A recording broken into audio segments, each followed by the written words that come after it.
우리 말씀 보겠습니다. 열왕기하 6장 14절에서 17절 말씀입니다. 왕이 이에 말과 병거와 많은 군사를 보내매 그들이 밤에 가서 그 성읍을 에워쌌더라.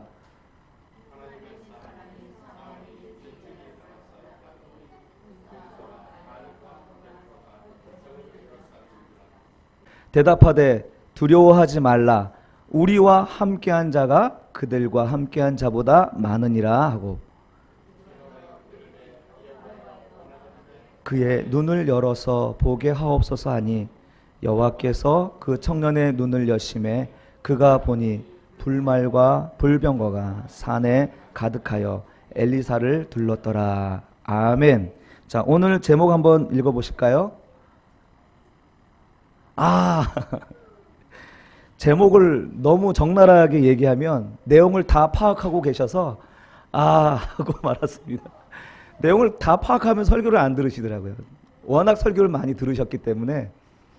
그래서 오늘 제목은 오늘 사환이 자기를 애워싼, 우리 성읍을 애워싼 그 아람 왕의 군대들을 보면서 탄식했던 이 소리가 우리의 오늘 제목입니다.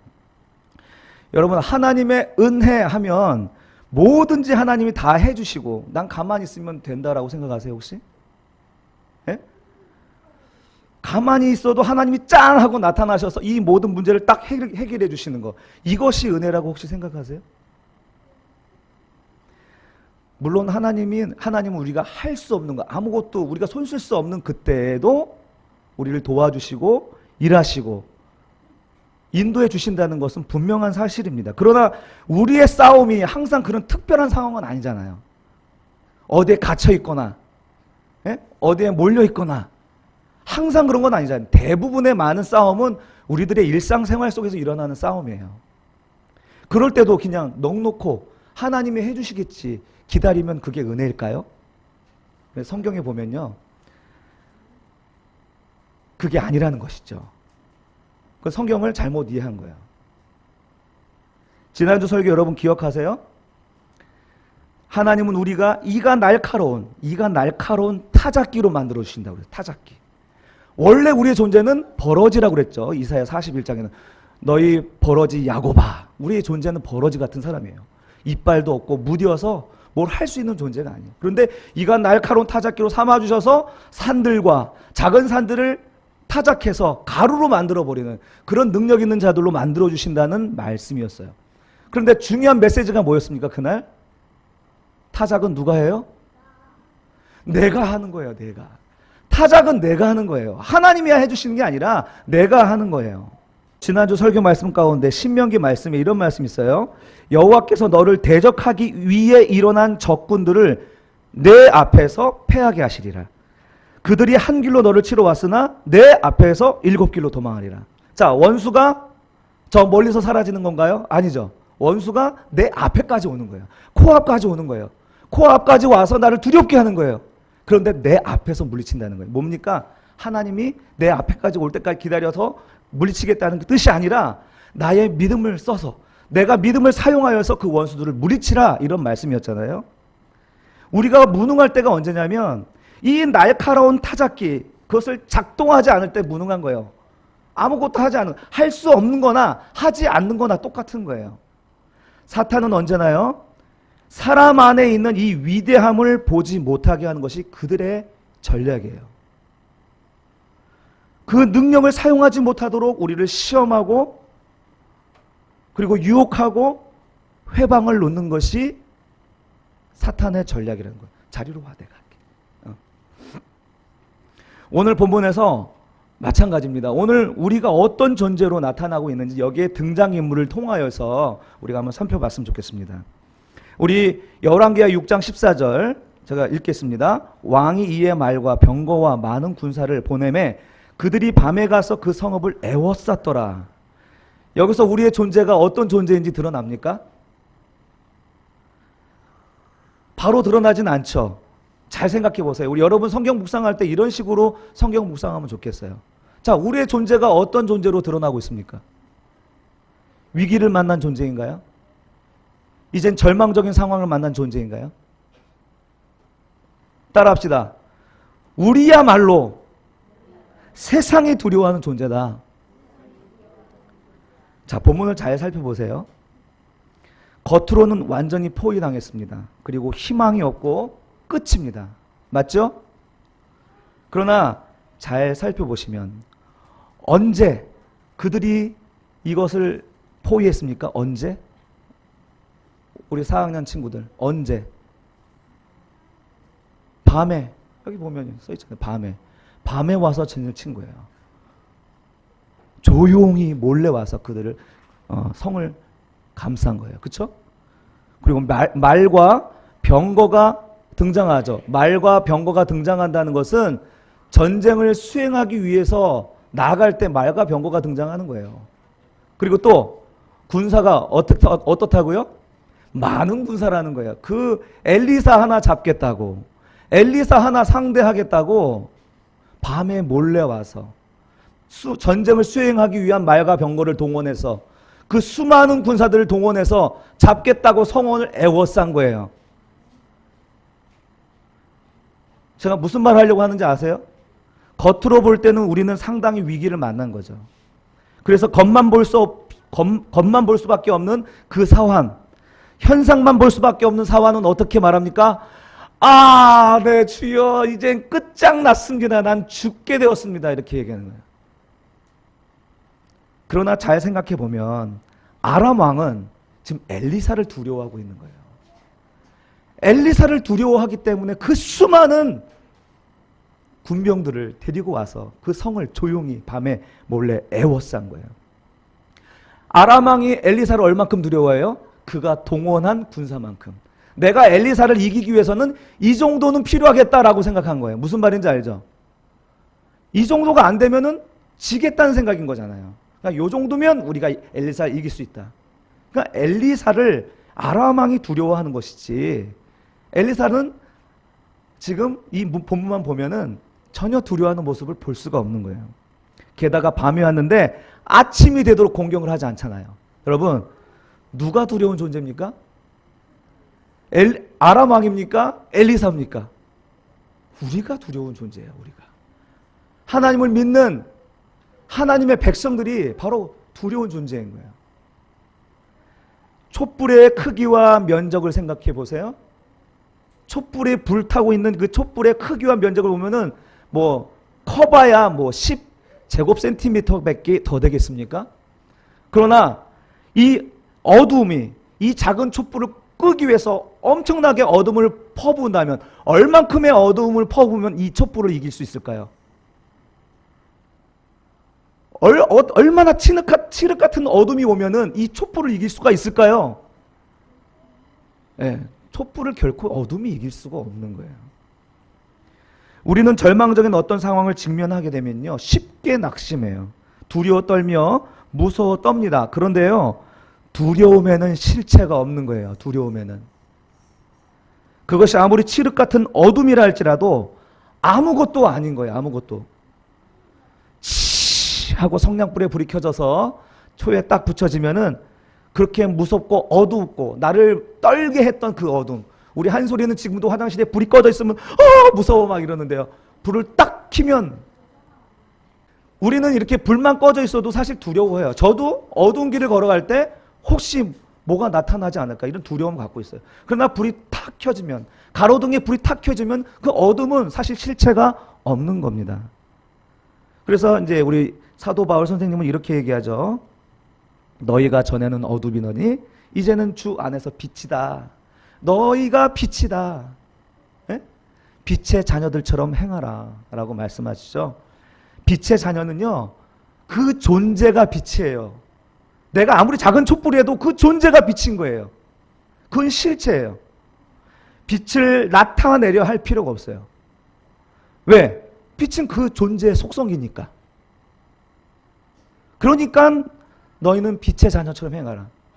그런데 왜 너 자신이 빛인데도 왜 어둠의 종로를 타냐 이 말이에요.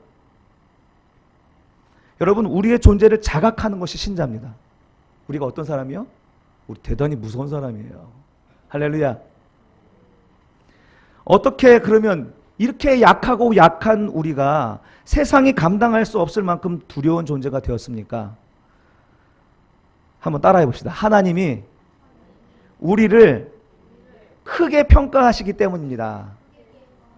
하나님이 우리를 크게 평가하시기 때문이에요. 한번 읽어볼까요? 대답하되 두려워하지 말라. 우리와 함께한 자가 그들과 함께한 자보다 많다. 네. 하나님이 말하는 거예요. 하나님이 아니 엘리사가 말하는 건데 엘리사는 그것을 보고 있는 거죠. 우리와 함께한 자가 많다는. 우리와 함께한 자가 누구예요? 17절에 보면은 산을 가득 메운 불말과 불병거라는 거예요. 불병거. 천군과 천사들이 이렇게 진을 치고 있는 겁니다. 지금 엘리사를 주변에 둘러싸고 있는 것. 자, 엘리사를 둘렀다라고 하는데 엘리사를 둘러싸고 있는 이 천군과 천사는 바로 엘리사와 동급인 거예요. 무슨 말인지 알아요? 아람 왕이 엘리사를 생각했을 때 얘는 이 정도 군사와 마병과 병거를 동원하고 그리고 많은 군사들을 이 정도 하면은 엘리야와 맞먹을 수 있겠다라고 생각했지만 아니야 이 바보들아. 하나님이 말하는 거지. 아니야. 엘리사는 너희가 생각한 것보다 훨씬 커. 그것이 산에 가득한 불말과 불병거가 끝인 건 거예요. 그것이 바로 엘리사와 동급인 거예요. 하나님은 그렇게 엘리사를 크게 보시는 거죠. 여기서 많다라는 말은요 또 같은 말인데 크다라는 뜻이에요. 크다라는 말이 더 많이 써요. 역대하 32장. 자, 읽어드리겠습니다. 너희는 마음을 강하게 하며 담대히 하고 아수르 왕과 그를 따르는 온 무리로 말미암아 두려워하지 말며 놀라지 말라. 우리와 함께 하시는 이가 그와 함께 하는 자보다 크다. 많다라는 말이랑 똑같은 단어인데 크다. 우리의 강한 용사 되신 여호와께서 그를 따르는 천사를 대동하여서 우리 뒤에 탁 포진하고 있다는 말이에요. 여러분, 이 천사들이 얼마나 큰지 아세요? 우리 계시록 7장 1절에 보면은 이 천사들이 땅의 네 모퉁이에 서서 지나가는 바람을 확 다 잡아버려요. 또 10장 1절에 보면은 구름을 입고 무지개를 쓰고 발은 불기둥 같고 10장 2절에 보면 오른발은 바다에 왼발은 땅에 딱 디디고서 이 땅을 지키고 있는 거예요. 여러분, 우리 뒤에 하나님께서 우리를 지키기 위해서 경호원처럼 대동한 존재들이 많을 뿐만 아니라 어마어마하게 큰 존재란 사실을 성경은 이야기하고 있어요. 우리를 둘러싸고 있는 천사의 존재. 여러분, 우리를 그만큼 존귀하게 여겨주는 거예요. 장관을 경호하는 경호원들과 대통령을 경호하는 경호원들 차이가 있어요, 없어요? 차이가 있어요, 없어요?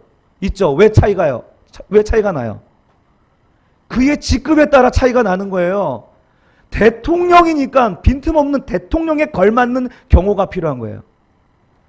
왜 하나님이 엘리사를 그렇게 산에 가득한 불말과 불병거를 포진하여 경호시킵니까? 그가 그만큼 큰 존재이고 그만큼 존귀한 존재이기 때문에 하나님은 그를 그렇게 둘러싸서 보호하시는 것입니다. 여러분, 우리는 생각보다 큰 존재입니다. 그런데 오늘날 우리 아이들 보세요. 자기 자신에 대한 자존감이 높은 아이들 많습니까? 무엇이 그렇게 만들었습니까? 비교식이겠죠.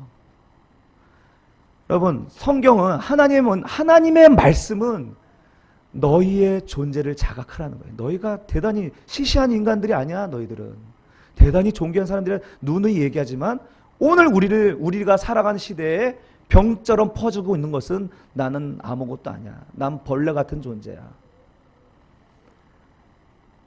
여러분, 우리가 만약에 성경에서 하나님께서 말씀하신 대로 이런 프라이드, 이런 존재의식을 가지고 살아간다면 엄청난 자랑이 아니겠습니까? 엄청난 힘이 아니겠어요?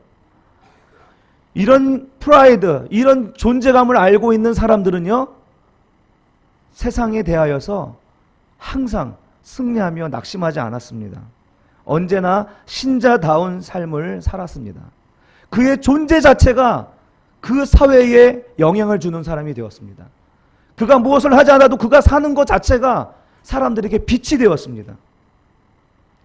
로마서 8장 31절. 그런즉 이 일에 대하여 우리가 무슨 말 하리요? 만일 하나님이 우리를 위하시면 누가 우리를 대적하리요? 로마의 그 강한 권력과 핍박 앞에서, 사자들의 그 날카로운 이빨 앞에서 이렇게 고백을 했던 거예요. 요한일서 4장 4절, 자녀들아 너희는 하나님께 속하였고 또 그들을 이기었나니 이는 너희 안에 계신 이가 세상에 있는 자보다 크다. 여러분, 세상을 보고 두려워하지 말라는 거예요. 세상에 있는 그 모든 것들을 다 합쳐도 내 안에 계신 이가 더 크다라는 얘기를 이야기하는 거예요. 사도 바울이 살던 시대에도 이 세상을 향하여 두려워하는 사람들이, 이 세상을 향하여 두려워하고 절망하는 신자들이 많았던 거죠. 오늘 우리처럼. 그러나 오늘 우리에게 말씀하시는 거예요. 세상의 그 모든 것을 다 합쳐도 너희 각 사람 안에 있는 하나님보다 결코 크지 않다. 여러분, 우리가 신자가 된 것을 여러분 자랑스럽게 여기시기를 바랍니다. 내가 신자가 되면 하나님은 우리의 그 개개인을 그렇게 크게 여겨주시는 거예요. 세상이 두려운 존재로 만들어 가시는 거예요. 신자의 능력은 무엇을 행함으로써 되는 게 아니라 우리가 촛불이 되면 되는 거예요. 우리가 그 존재, 빛이 되면 되는 거예요. 그러면 우리가 가는 곳이 역사입니다. 우리 가는 곳이 능력인 줄로 믿습니다. 카타콤의 지하에 숨어서 지냈던 여러분 신자 이야기들 아시죠? 로마 황제의 박해에 의해서 믿는 자들은 신앙을 지키기 위해서 지하를 뚫고 들어가서 거기서 신앙생활을 했어요. 그런데 300여 년 만에 이 기독교가 나라의 국교가 되었어요. 어떻게 그럴 수가 있었어요? 이 카타콤에 있는 기독교인들이 예수 믿으라고 캠페인했습니까? 사회를 변혁시켰습니까? 그들은 지하에서 숨어서 신자다운 삶을 산 거예요. 오늘 우리가 하나님의 뜻을 나타내지 못하고 하나님의 역사를 이루지 못한 이유가 뭡니까? 우리가 신자가 안 되기 때문이 아닌가요? 세상은 언제나 어두웠어요. 세상은 언제나 기독교를 박해했습니다. 그러나 그 세상에서 빛이 될 수 있었던 것은 신자들이 신자답게 살았기 때문에 이 세상은 변혁되어 왔고 그리고 개혁되어 왔던 것입니다. 이런 존재감을 가집시다. 우리는 결코 작은 자들이 아니에요. 우리는 생각보다 크고 생각보다 많은 것을 가진 자들이에요. 세상 위협하는 일들에 대하여서 우리가 쫄지 말고 당당히 그리스도인으로서 아름다운 삶을 그리고 현명한 삶을 우리가 살아내자고요. 우리는 그리스도인의 자존감을 가지고 정체성을 가지고 살지 않으면서 내가 기독교인이라고 얘기한다면 우리는 알게 모르게 예수님의 그 능력과 그 권위와 그 아름다우심에 상처를 주는 거예요. 여러분, 우리가 신자가 됩시다. 사도 바울은 오늘 우리를 향하여서 이렇게 세상에 대하여 태도를 취하라고 얘기합니다. 디모데후서 2장 23절 26절의 말씀입니다. 어리석고 무식한 변론을 버리라. 여기에서 다툼이 일어나는 줄 알미라. 주의 종은 마땅히 다투지 아니하고 모든 사람에 대하여 온유하며 가르치기를 잘하며 참으며 거역하는 자를 온유함으로 훈계할지니 혹 하나님이 그들에게 회개함을 주사 진리를 알게 하실까 하며 그들로 깨어 마귀의 올무에서 벗어나 하나님께 사로잡힌 바 되어 그 뜻을 따르게 하실까 함이라. 여러분, 우리의 적은 사탄 마귀입니다. 할렐루야. 우리의 적은 사탄이에요. 우리가 상대해야 될 사람들은, 우리가 구원해야 될 대상은, 하나님이 구원해야 될 대상은 모든 인류로 향하여야 될 줄로 믿습니다. 존 웨슬리는 세계가 우리의 교구다라고 말했습니다. 우리도 그러한 심정으로 우리가 하나님을 의지하고 악한 사탄 마귀를 대적하며 세상에 대하여 온유함으로 그들에게 말씀으로 잘 가르치고 권면할 수 있는 우리의 신앙생활이 필요한 줄로 믿습니다. 자, 그런데 이렇게 우리의 존재가 그런 존재라는 것을 이야기하는데 왜 우리는 늘 두려워하고 여전히 그 능력을 경험하지 못하느냐? 오늘 본문을 따라가 보면 뭐 때문입니까? 우리가 눈이 멀었기 때문이죠. 우리 눈이 너무 육신적이기 때문에 보지 못하는 것입니다. 15절 여러분 성경책 있죠? 15절 같이 읽어봅시다. 시작. 하나님의 사람의 사환이 일찍이 일어나서 가보니 군사와 말과 병거가 성읍을 에워쌌는지라. 그의 사환이 엘리사에게 말하되 내 주여 우리가 어찌하리이까 하니. 사환은 엘리사를 두려워하는 아람 왕을 본 게 아니라 현실에서 자기를 우겨 싸고 있는 말과 병거를 보았어요. 여러분 무엇을 보느냐에 따라서 삶의 질이 다른 거예요. 이렇게. 자, 그 사환이 일찌감치 산에 가득한 천군 천사를 보았다면 비명 대신 우와 탄성이 되었겠죠. 우리의 삶이 늘 두렵고 당황스럽고 불안한 이유는 세상이 위협하는 그 외형만 보기 때문에 그렇습니다. 나타난 현상만 보기 때문에 우리는 그렇게 두렵고 떠는 겁니다. 그러니까 우리 사는 것이 피곤하고 힘든 것입니다. 늘 사람들의 평가에 목매여 있어. 저 사람들이 나를 어떻게 평가할까? 친구들이 나를 이렇게 왕따시키면 어떡하지? 막 두려워서. 정도원 씨의 프로이트의 의자란 책에 이런 글귀가 있어요. 들어보세요. 자신감이 있으면 남의 눈치를 보지 않습니다. 남의 눈치를 본다는 것은 남의 생각이나 느낌에 매우 신경을 쓴다는 말입니다. 그런데 남이 나를 어떻게 생각하는지가 내 행동의 내비게이션처럼 내비게이터가 되면 내 인생은 불행해집니다. 우리는 이런 불행한 삶을 살고 있지 않나요? 저 역시 마찬가지예요. 늘 비교하고 또 다른 사람들이 나를 어떻게 평가할까? 우리 성도님들은 나를 어떻게 볼까? 이런 마음 늘 들어와요. 이런 생각으로 우리가 내 행동을 그 다른 사람들에게 맞춰가다 보면요, 저는 점점 더 육신적인 존재가 되어버리는 거예요. 목사이면서도 사람들의 평가에 더 귀를 기울이게 되는 거예요. 그러면 우리의 결과는 어떻다고요? 불행해진다는 거죠. 우리의 대부분의 삶이 이런 불행한 길을 걷고 있습니다. 우리가 붙잡아야 할 내비게이터는 우리 친구들이 아니에요. 우리 친구들이 이제 중요한 시기가 이제 시작되었는데, 여러분들을 인도하는 내비게이터는 친구들이 아니에요. 그 친구들의 말에 의해서 흔들리고, 그 친구들의 눈짓, 그 친구들의 표정에 의해서 막 좋았다가 긴장했다가 화났다가, 친구들에 따라서 울고 웃는 허수아비 같은 존재가 되면 안 돼요. 우리가 따라갈 존재들이 아니란 말이에요. 우리가 붙잡아야 할 내비게이션은 바로 우리 하나님이시라는 거예요. 자, 우리가 봐야 할 것은 세상이 아니라는 거예요. 우리가 봐야 할 것은 세상의 가치가 아니라 우리가 봐야 할 것은 오직 하나님의 평가인 줄로 믿습니다. 세상이 우리는 너는 버러지 같은 존재야 라고 얘기를 해도 하나님이 너는 이가 날카로운 타작기야 라는 그 음성에 귀를 기울이시기를 주님의 이름으로 축복합니다. 그럼에도 불구하고 우리는 버러지 같은 인생이야, 난 아무것도 못해, 난 바보야 라는 소리에 귀를 기울이는, 누가 그런 말을 합니까? 누가 내 귓전에 그렇게 자꾸 얘기를 합니까? 하나님이에요? 하나님이 그런 말을 합니까? 사탄이 우리를 그렇게 충동하고 유혹하고 말하는 거예요. 우리는 이 사탄을 배격해야 돼요. 우리는 하나님께서 늘 말씀하십니다. 너는 위대한 자야. 우리 한번 서로 인사합시다. 너는 위대한 자야. 인사합시다. 서로 축복하면서. 너는 하나님의 기적이야.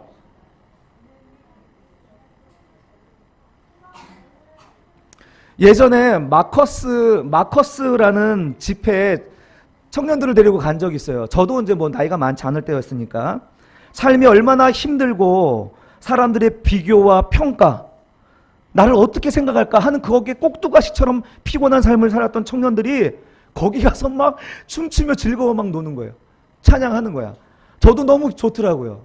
저도 그 찬양 가사를 들으면서 막 그냥 기쁨에 넘쳐서 막 기뻐서 웃고 있는데 눈에서 눈물이 나는 거야. 응? 주님 어찌 날 생각하시는지, 들으시는지 내 기도. 주님 진실로 날 생각하시네, 날 사랑하네, 놀라워라. 난 주의 친구. 와, 이러면서 막 춤추며 뛰는데 너무 행복한 거예요. 그렇지, 내가 뭐 때문에 이렇게 쫄고 살았지? 주님이 나를 진지하게 생각하시고 나를 위대하게 생각하고 기적으로 생각하고 하나님의 자녀로 이렇게 삼아주시는 내가 뭐 때문에 이렇게 쫄고 이렇게 살아가 왔는지 막 그 생각이 들면서 막 저도 기뻐서 막 뛰었어요. 여러분, 이 세상에 살면서 우리의 자존감을 높이는 유일한 길은요, 하나님의 평가에 귀를 기울이는 거예요. 세상의 평가에 귀 기울이지 말고 하나님 나를 어떻게 생각하시는지, 날 어떻게 대하시는지에 귀 기울이면 세상이 말하는 평가, 세상이 말하는 비웃음 아무것도 아니에요. 과거의 영광, 우리가 또 미래의 영광을 따라서 허무한 것을 붙잡는 인생이 아니라 하나님이 지금 나에게 주신 능력을 붙잡고 지금의 삶 속에서 승리를 누리는 것이 우리의 승리의 비결인 줄로 믿습니다. 그러면요, 우리의 감탄사는 비명이 아니라 우와 종주다 감탄사가 되는 거예요. 와 하나님의 기적 종주다 감탄사가 되는 거예요. 여러분, 우리가 생각하는 사람들의 눈도 시선도 그렇게 바뀌어야 돼요. 육신의 눈으로 사람들을 평가하고 사람들을 판단하지 말고 그 안에 위대한 하나님이 존재하신다는 것을 우리가 기억하고 귀하게 여길 줄 알았으면 좋겠어요. 하나님이 반드시 바꿔주셔요. 자, 이런 시각을 갖기 위해서는 어떻게 해야 합니까? 오늘 17절 우리 다 함께 읽어봅시다. 17절 시작. 기도하여 이르되 여호와여 원하건대 그의 눈을 열어서 보게 하옵소서 하니 여호와께서 그 청년의 눈을 여심해 그가 보니 불말과 불병거가 산에 가득하여 엘리사를 둘렀더라. 자, 이 엘리사 대신 나를 생각하면서 읽어봅시다. 불말과 불병거가 산에 가득하여 나를 둘렀더라. 할렐루야. 우리의 눈이 보게 하여 주시옵소서. 내 눈을 열어 주님 보게 하여 주시옵소서. 여러분, 우리가 걱정과 두려움이 몰려올 때, 근심으로 인하여 다른 것을 의지하려고 헤맬 때 오늘 이 말씀을 기억하셔서 주여 여호와여 내 눈을 열어서 보게 하여 주시옵소서 라고 기도할 수 있기를 바랍니다. 여러분, 자 보세요. 관점이 바뀌면 행복해지는 시간은 그리 길지가 않아요. 눈이 열리면 내가 불행했다가 바로 몇 초 후에 행복이 되는 거예요. 오래 걸리지 않아요. 사완이 눈이 멀어서 보지 못했을 때는 절망이고 죽음이었지만 엘리사의 기도로 눈이 보게 되었을 때는 바로 기쁨이고 탄성이었습니다.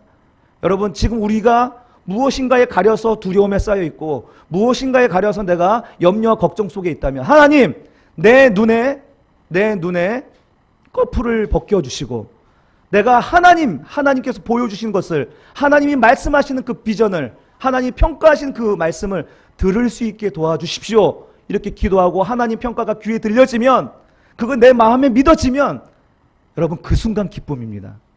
그 순간 탄성이 질러 나오는 거예요. 할렐루야. 여러분, 오늘 이런 관점의 변화가 여러분 가운데 나타나기를 축원합니다. 하나님을 바라보는 자들에게 주시는 축복입니다. 하나님을 바라보고 우리의 생각을 바꾸면 그 즉시 기쁨과 평안이 되는 줄로 믿습니다.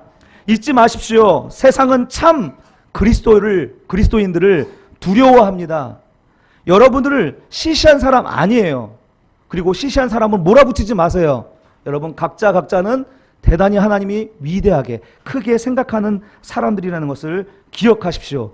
세상이 평가하는 그 평가에 주눅들지 마시고 하나님의 평가에 눈과 귀가 열려서 하나님의 평가를 마음에 받아들일 수 있는 우리 성도님들이 다 되시기를 주님의 이름으로 축복합니다. 우리 기도하겠습니다.